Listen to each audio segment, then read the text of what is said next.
కి ఘనపాటి పత్తిపాటి అని చెప్పొచ్చు. ఇక్కడ ఒక చక్కటి నరేటివ్ని కట్టుకథ చక్కగా అల్లి ఒక వ్యక్తిని ఈ పుల్లారావు గారు స్టేషన్కి పంపిస్తాడు. పంపించి ఒక కంప్లైంట్ ఇప్పిస్తాడు.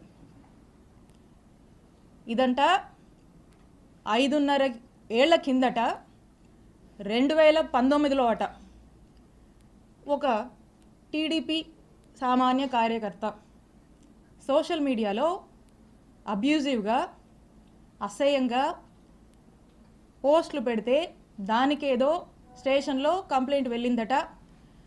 పోలీసులు డ్యూ ప్రొసీజర్ ఫాలో అయ్యుంటారు. దానికి నాకు సంబంధం ఏంటి? ఇప్పుడు ఈ కట్టు కథను ఎలా వెళ్ళారంటే, ఈ వ్యక్తిని MLA complaint ఇప్పిస్తాడు.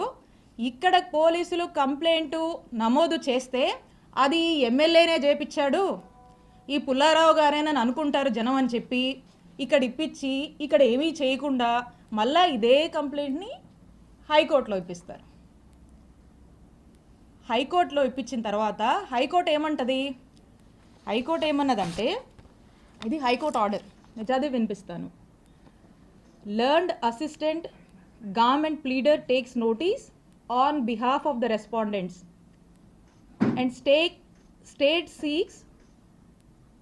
and seeks time for getting instructions. List in second week of February 2025. ఇది ఆర్డర్. అంటే దీని అర్థం ఏంటంటే, దీని రెస్పాండెంట్స్ ఎవరైతే ఉంటారో అంటే పోలీసులు, హానరబుల్ హైకోర్టు పోలీసులని రిమార్క్స్ అడుగుద్ది ఈ కంప్లైంట్ సంబంధించి. తర్వాత దీన్ని February 2nd వీక్కి పోస్ట్ చేస్తుంది. ఇంత ఈ ఆర్డరు. ఈ ఆర్డర్లో ఏమీ కూడా నా మీద కేసు ఫైల్ చేయమని ఎఫ్ఐఆర్ కట్టమని ఏమీ లేదు. ఈ ఆర్డర్ ఇలా ఉంటే ఈ హానరబుల్ హైకోర్ట్ ఆర్డర్ని దీన్ని ఈ పుల్లారావు గారు అదే వ్యక్తితో మళ్ళీ ఎస్పీ ఆఫీస్కి పంపించి హానరబుల్ హైకోర్టుని మిస్లీడ్ చేస్తూ హానరబుల్ హైకోర్టు మీద నెట్టేసి హానరబుల్ హైకోర్టుని మిస్కోట్ చేస్తూ ఏమంటారు? హానరబుల్ హైకోర్టు నా మీద ఆవిడ మీద కేసు కట్టండి అని చెప్పారని హానరబుల్ హైకోర్టు మీద నెట్టి ప్రజల్లోకి కోర్టే కేసు కట్టమని చెప్పిందని చెప్పి పంపించేటువంటి ఫ్రీలర్స్ ఇచ్చి ఒక ప్రయత్నం చేసి అంతలోపే ఇక్కడున్నటువంటి పోలీసులు నా మీద కేసు కట్టారు, ఎస్సీ ఎస్టీ అట్రాసిటీ పెట్టారు. పూర్తిగా అవాస్తవాలతో ఒక కథల్ని, ఈ కథలో ఇక్కడే మనం దీన్ని నిజం చేస్తే జనం అనుకుంటారని అక్కడ దాకా పంపించి అక్కడ ఏం డైరెక్షన్ హానరబుల్ హైకోర్టు నుంచి ఏ డైరెక్షన్ లేకపోయినప్పటికి కూడా ఇక్కడ పోలీసుల్ని ప్రెజర్ చేసి జనాల్లోకి కోర్టే విధించమని చెప్పిందని కోర్టుని మిస్లీడ్ చేస్తూ ఇక్కడ కేసు కట్టారు. ఎంత డ్రామానో చూడండి. ఇదిట్లా ఉంటే రాష్ట్రంలో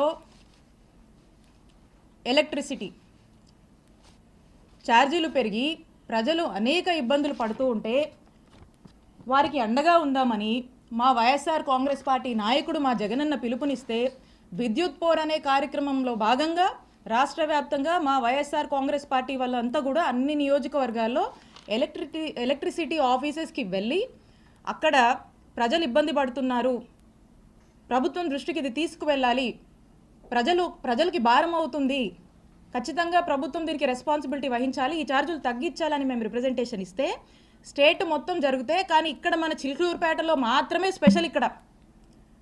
ఇక్కడ మా వైఎస్ఆర్ కాంగ్రెస్ పార్టీ నాయకుల మీద, యాక్టివ్ లీడర్స్ కార్యకర్తల మీద 30 మంది మీద నాతో సహా ఇక్కడ కేసు కట్టారు. ఇక్కడంట వైఎస్ఆర్ కాంగ్రెస్ పార్టీకి సంబంధించినటువంటి నాయకులు కార్యకర్తలు బయటికి రావద్దు, యాక్టివిటీస్ చేయొద్దు, ఎక్కడ కూడా గొంతెత్తి మాట్లాడొద్దు, ఎవ్వరూ కదలాడకూడదంట. ప్రతి గ్రామం నుంచి ఈ రోజున పోలీస్ స్టేషన్లో కేసులు పెట్టడం, పోలీస్ స్టేషన్లకు పిలిపించడము, హరాస్ చేయడము, తిట్టడము, కొట్టడము, కేసులు పెట్టడము, అరెస్టులు చేయడము, జైళ్ళకు తీసుకువెళ్ళడము. ఈ విధమైనటువంటి అరాచక పాలన చిలుకలూరుపేట నియోజకవర్గంలో నడుస్తోంది. ఇదట్లా ఉంటే ఇక్కడున్న చాలామందికి తెలుసు, మా మామగారు 80 సంవత్సరాల వయసు కన్నా పెద్దోడండి. ఆ వయసులో ఉన్నటువంటి పెద్ద మనిషి మీద కూడా కేసు కట్టించాడు ఈ ఎమ్మెల్యే పుల్లారావు. నా మరిది ఫారిన్ సిటిజన్, ఫారిన్లో వ్యాపారాలు చేసుకుంటే నా మరిది మీద కేసు కట్టించాడు ఈ ఎమ్మెల్యే పుల్లారావు. నాకేనా కుటుంబం ఉంది? మీకు లేదా కుటుంబం? ఎన్ని రోజులు సాగుద్ది అనుకుంటున్నారు ఇట్లా? ఎన్ని రోజులు నడుస్తుంది అనుకుంటున్నారు ఇట్లా? నేను ఇక్కడ మీకు ఒక్కటే చెప్పాలనుకుంటున్నా, ఈరోజు నా కుటుంబాన్ని, మా వైఎస్ఆర్ కాంగ్రెస్ పార్టీ నాయకుల్ని, కార్యకర్తల్ని మీరు ఇబ్బంది పెడతా ఉన్నారు. పుల్లారావు గారు, మీకంటూ ఓ రోజు వస్తుంది, గుర్తుపెట్టుకోండి. ఇంకోసారి చెప్తున్నా, మా కుటుంబం జోలికి వస్తున్నారు కదా, మాది పురుషోత్తపట్నం, గుర్తుపెట్టుకోండి, ఊహించుకోండి ఒకసారి. నేను ఇక్కడ మీ మీద గెలిచి మిమ్మల్ని ఇంట్లో కూర్చోబెట్టాను. ఇక్కడ 5 ఏళ్ళు నేను పనిచేశా, నేను ఎమ్మెల్యేగా చేశా, నేను మంత్రిగా పనిచేశా. కానీ ఎక్కడ కూడా ఇలాంటి వాతావరణాన్ని క్రియేట్ చేయాల, ఇలాంటి అరాచక పాలనకు మేము ప్రోత్సహించలా. ఎక్కడా కూడా ఏదన్నా కూడా చట్టం తన పని తాను చేసుకుపోయింది తప్పితే మేము ప్రొవోక్ చేసి, మేము మా ఇంట్రెస్ట్లు ఏమి చెప్పి ప్రజల్ని ఇబ్బంది పెడుతూ ఈ రకమైనటువంటి అక్రమాలకు మేము పాల్పడలా. ఒక పీస్ఫుల్ ఎన్వైరన్మెంట్ ప్రతి ఒక్కరికి, అన్ని వర్గాల వాళ్ళకి మేము కల్పించి ప్రతి ఒక్కరూ కూడా సంతోషంగా ఉండి, వాళ్ళకి ఇంకేదైనా కష్టాలు ఉంటే వాళ్లకు మేము తోడుగా అండగా ఉండేటువంటి కార్యక్రమాన్ని చేశాం. ఇక్కడ నేను ఎమ్మెల్యేగా ఉండి, ఇక్కడ మంత్రిగా ఉండి, ఇక్కడున్నటువంటి ప్రజలకు కొన్ని వేల కోట్లతో గవర్నమెంట్ హాస్పిటల్ నిర్మాణం చేస్తే, ఈ రోజున మన చుట్టుపక్కల ఉన్నటువంటి నియర్ బై ఉన్నటువంటి జిల్లాల్లో వాళ్ళు కూడా, మనకి ఇటు ఉన్నటువంటి ఊర్లలో అందరూ కూడా చక్కగా వచ్చి ఈరోజు వేల సంఖ్యలో చక్కటి వైద్య సేవలు పొందుతున్నారు. ఎప్పుడో చిరకాలపు కలగా ఈ చిలుకూరుపేట ప్రాంత ప్రజల కలగా ఏదైతే బైపాస్ ఉందో, ఆ బైపాస్కి సంబంధించి ఏదైతే ల్యాండ్ ఎక్విజిషన్లో భాగంగా రైతులకు డబ్బులు రావాల్సి ఉందో, ఆ డబ్బులను ప్రభుత్వం ఏదైతే వాటా చెల్లించాల్సి ఉందో, ఆ వాటాని కూడా జగనన్న ప్రభుత్వం ఆ రైతులకు చెల్లించి, కోవిడ్ టైంలో అనేక ఇబ్బందుల వల్ల ఈ ప్రాజెక్టు కాస్త ఆగిపోయి వెనకబడి ఉంటే కూడా వాళ్ళందరినీ పిలిచి, ఆ కాంట్రాక్టర్ని పిలిచి వాళ్ళకు మోటివేషన్ ఇచ్చి, వాళ్ళకు ప్రభుత్వం వైపు నుంచి కావాల్సినటువంటి సపోర్టు పూర్తిగా ఇచ్చి, రాత్రింబగలు వాళ్ళు పనులు కంప్లీట్ చేసి, శరవేగంగా పనులు పూర్తి చేసి బైపాస్ని అందుబాటులోకి తీసుకురావడానికి ఎంత కృషి చేశాము. ఈరోజు చూస్తే ఎక్కడి నుంచో, చెన్నై నుంచి, కడప నుంచి వచ్చిపోయే వాళ్ళందరూ కూడా ఈరోజు ఎంత కమ్యూట్ బాగుందని చెప్పి హర్షించేటువంటి పరిస్థితి. ఈరోజు ప్రతి ఒక్కరు కూడా యాక్సిడెంట్లు తగ్గి సంతోషంగా ఉన్నటువంటి పరిస్థితి. అలాగే చిలకలూరుపేట పట్టణ ప్రాంతానికి సంబంధించి అమృత్ పథకం చివరి దశలో ఉంది. ఆ చివరి దశలో ఆ కొన్ని పనులు జరిగితే ఆ ప్రాజెక్ట్ కంప్లీట్ అయిపోతుంది. దాని మీద దృష్టి పెట్టండి. లేదు, మీ దృష్టి దీని మీద లేదు. మీ ప్రభుత్వం పుణ్యమా అని ఈరోజు చూస్తున్నారా, నియోజకవర్గంలో వ్యవసాయం చేసుకునేటువంటి రైతులు పత్తి, మిర్చికి సరైన గిట్టుబాటు ధర లేదని చెప్పి ఏడుస్తున్నారు. మీ ప్రభుత్వం పుణ్యమా అని నిత్యావసరాల ధరలు, ఆ వస్తువుల ధరలు పెరిగి సామాన్యుడు కొనుక్కోలేక ఎన్ని ఇబ్బందులు పడుతున్నారో ఒకసారి తెలుసుకోండి. మీ ప్రభుత్వ పుణ్యమా అని వ్యాపారస్తులు వ్యాపారాలు సరిగా సాగక, ఆ వ్యాపారం సాగించాలన్నా మీరు పెట్టే ట్యాక్సులు, మీరు అడుగుతున్నటువంటి మెంబర్షిప్లు కట్టలేక ఎన్ని ఇబ్బందులు పడుతూ తలబాదుకుంటున్నారో తెలుసుకోండి. ఇవేవి మీకు పట్టవు. పూర్తిగా మీ ఫోకస్ 2 అంశాల మీదే. ఆ 2 అంశాలు ఏంటంటే ఒకటి, విడుదల రజనీ మీద కేసు పెట్టాలి, విడుదల రజనీ కుటుంబ సభ్యుల మీద పెట్టాలి, వైఎస్ఆర్ కాంగ్రెస్ పార్టీ కుటుంబ సభ్యులందరి మీద కూడా పెట్టాలి. ఎవ్వరూ కదలాడకూడదు, హింసించాలి, జైళ్ళ దాకా తీసుకువెళ్ళాలి, అక్రమ కేసులు, అక్రమ అరెస్టులు చేయాలి. ఇదొక ఇంట్రెస్ట్ అయితే మీకు ఇంకొక ఇంట్రెస్టు హ్యాపీగా జోబులు నింపుకోవాలి. సామాన్యుల్ని కూడా ఇబ్బంది పెట్టి అక్రమంగా డబ్బులు సంపాదించాలి, మీ జోబులు నింపుకోవాలి. దోపిడీ, అక్రమ సంపాదన, అక్రమ కేసులు, అక్రమ సంపాదన, ఈ రెండింటి మీదే మీ 100% ఫోకస్ ఉంది.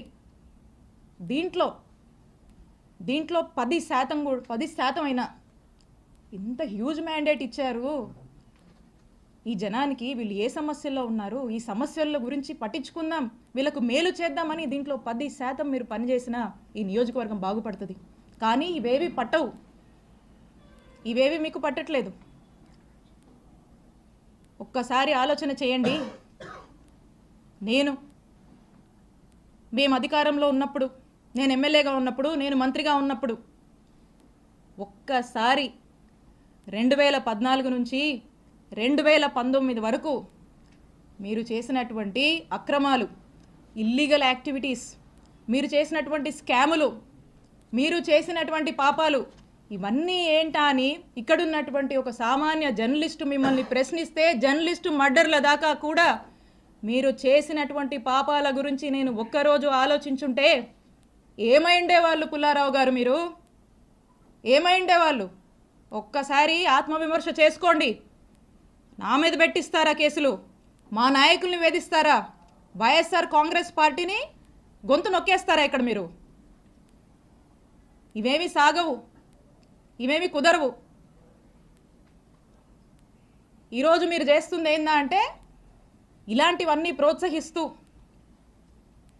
వాట్ నాట్ ఈరోజు నియోజకవర్గంలో వాట్ నాట్ జరుగుతుందండి. ఈరోజు ప్యాకెట్ నడుస్తుంది, గ్రానైటు, గ్రావెలు, సెటిల్మెంట్లు, అక్రమాలు, ఇల్లీగల్గా ఎలా డబ్బులు సంపాదించాలి, బార్ షాపులు, బెల్ట్ షాపులు, ఇవో ఇలా చెప్పుకుంటూ పోతే చాలా ఉన్నాయి. సరే, జనం ఆశపడో సూపర్ 6, సూపర్ 7 అని చెప్పారు, మాయమాటలు చెప్పారు. సరే చూద్దాంలే అనుకున్నారు. ఇంత పెద్ద మ్యాండేట్ మీకు ఇచ్చారు ఈ రాష్ట్రంలో.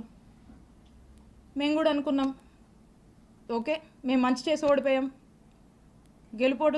గెలుపోవటమి సహజమే, చూద్దాం ఏ మేరకు ఈ ప్రభుత్వం ప్రజల ఎక్స్పెక్టేషన్స్కి తగ్గట్టుగా పనిచేస్తుంది చూద్దామని మేము చూస్తున్నాం.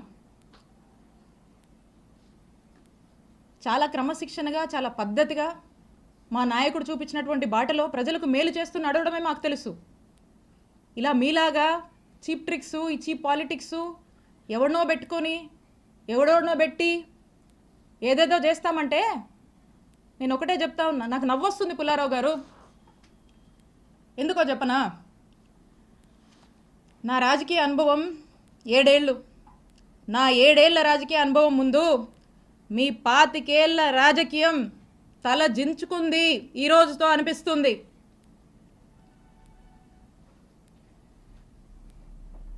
అక్రమ కేసులు కడతారా? అక్రమ కేసులు పెడతారా? భయపెట్టాలని చూస్తారా?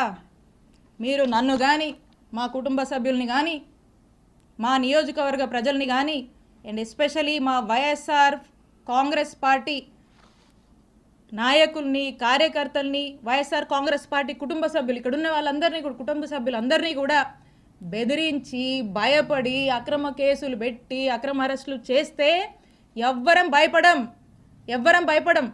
మీరు పెట్టిన ప్రతిసారి ఇంకా బలంగా ఎదుర్కొంటాం, ఇంకా బలంగా నిలబడతాం, ముందుకు వెళుతాం. మీరు అనుకుంటున్నారేమో ఇంకో 4 ఏళ్ళు కదా, అంటే వింటున్నాం లాలీలు చెప్తుంటే, ఇంకో 4 ఏళ్ళు కదా హ్యాపీగా వీలైనంత అవకాశం ఉన్నంత వరకు దోపిడీ చేసి, ఇల్లీగల్ పనులన్నీ చేసి, జోబులు నింపుకొని, ఓ బ్యాగ్ నుండి సంపాదించుకొని రిటైర్ అయిపోదాం అనుకుంటున్నట్టున్నారు. ఇప్పటి నుంచి మొదలుపెట్టినా నేను ఇంకో 30 నుంచి 40 సంవత్సరాలు రాజకీయాలు ఇక్కడే చేస్తాను. గుర్తుపెట్టుకోండి, 30 నుంచి 40 సంవత్సరాలు ఆ దేవుడు చల్లగా చూస్తే మీరెక్కడున్నా ఏ ఊళ్ళో దాక్కున్నా మిమ్మల్ని లాక్కొచ్చేది ఖాయం. వడ్డీతో సహా విత్ ఇంట్రెస్ట్ నీకు తిరిగిస్తాం.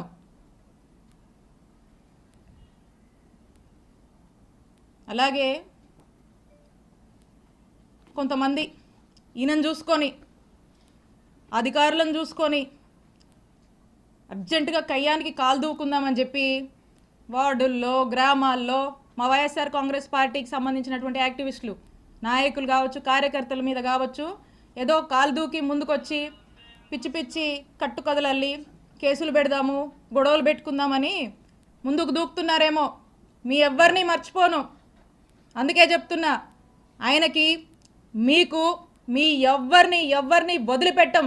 మీ సంగతి తేలుస్తాం, తేల్చి రాజకీయం చేసుకుంటామని తెలియజేస్తున్నా. And officers, I have lot of respect for all of you. అధికారులందరి మీద నాకు అపారమైనటువంటి రెస్పెక్ట్ ఉంది. మీరు ప్రజలకు అవసరం వచ్చే పనులు చేయండి, ప్రజలకు 4 మంచి పనులు చేయండి, ప్రజలకు అండగా ఉండండి, ప్రజలు మిమ్మల్ని గుర్తించేలా మీ పరిపాలనని కొనసాగించండి. ఇలాంటి అక్రమాలు చేసేటువంటి వాళ్ళకి, ఇలాంటి అవినీతి పనులకు మీరు అండగా ఉండొద్దు. కొంతమంది ఉన్నారు బాగా అత్యుత్సాహానికి పోతూ ఇట్లాంటి పనులు చేస్తూ ఉన్నారు. నేను చెప్తున్నా, ఇలా అత్యుత్సాహంతో ఏ ఆఫీసర్ అయినా ఇష్టం వచ్చినట్టు చేస్తూ ముందుకు వెళ్తున్నాడా, I'm telling you, you will face severe consequences in the future. You are going to face severe consequences. నేను హెచ్చరిస్తున్నా అత్యుత్సాహం చూపించేటువంటి ఆఫీసర్లని, మరింత అత్యుత్సాహం చూపిస్తున్నటువంటి కొంతమంది టీడీపీ వాళ్ళని, ఇక్కడున్నటువంటి ఎమ్మెల్యే పుల్లారావు గారిని, మీరు మా జోలికి వస్తే మమ్మల్ని తప్పుడు కేసుల్లో ఇరికిచ్చి నానా ఇబ్బందులకు మమ్మల్ని గురి చేస్తే, I'm telling you note this, for every action there is an equal and opposite reaction. Newton's 3rd law గుర్తుపెట్టుకోండి. For every action of yours there is going to be an equal and opposite reaction from us when day comes, when time comes. మాకంటూ ఒక రోజు వస్తుంది, మా జగనన్న ప్రభుత్వం మళ్ళీ ఒక రోజు వస్తుంది, తేలుస్తాం మీ సంగతి.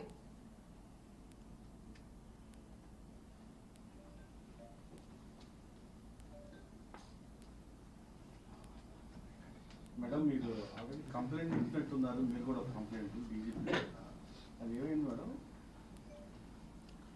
చూస్తున్నారు కదన్నా, నేను ఒక కంప్లైంట్ ఇచ్చి దాదాపు 4 నెలలు అయింది. ఈ 4 months నుంచి చూస్తున్నా దాని మీద నో స్టేటస్. వాళ్ళకి దాని మీద ధ్యాస ఉంటాయి కదా, అప్పుడెప్పుడో 2019లో అంట అది జరిగిన దాని మీద ఇప్పుడు కేసులు కడుతున్నారు. అది జరిగినట్టు మ్యానిపులేట్ చేసి కేసులు కడుతున్నారు. ఇప్పుడు మేము ఇస్తే ఆ కంప్లైంట్లు పట్టవంట వాళ్ళకి. సో ఖచ్చితంగా దీని మీద నేను పోరాడతాను, దీన్ని వదిలిపెట్టను. తొందరలో దీన్ని నేను ముందుకు వెళ్ళి న్యాయస్థానాన్ని కూడా నేను ఆశ్రయిస్తాను. మేడం, గ్రావెల్ వ్యవహారం ఏదో ఉందని, స్కామ్ ఏదో చేశారని చెప్తున్నారు, ఆరోపణ వస్తూ ఉంది. ఏదన్నా గ్రావెల్కి సంబంధించి ఏది? క్రషర్స్కి సంబంధించి. ఓ రైట్. ఇప్పుడు మాట్లాడుకున్నాం కదా ఒక కట్టుకథ గురించి. ఇప్పుడు ఇలాంటి కట్టుకథే ఆ క్రషర్కి సంబంధించి కూడా. దీని స్క్రీన్ ప్లే, డైరెక్షను, ప్రొడక్షను, ఇదంతా ఎవరో ఏంటో దీని మీద మళ్ళీ స్పెసిఫిక్గా సమయం వచ్చినప్పుడు మాట్లాడి క్లియర్గా చెప్తా. ఇది కూడా ఇలాంటి ఒక కట్టుకథే.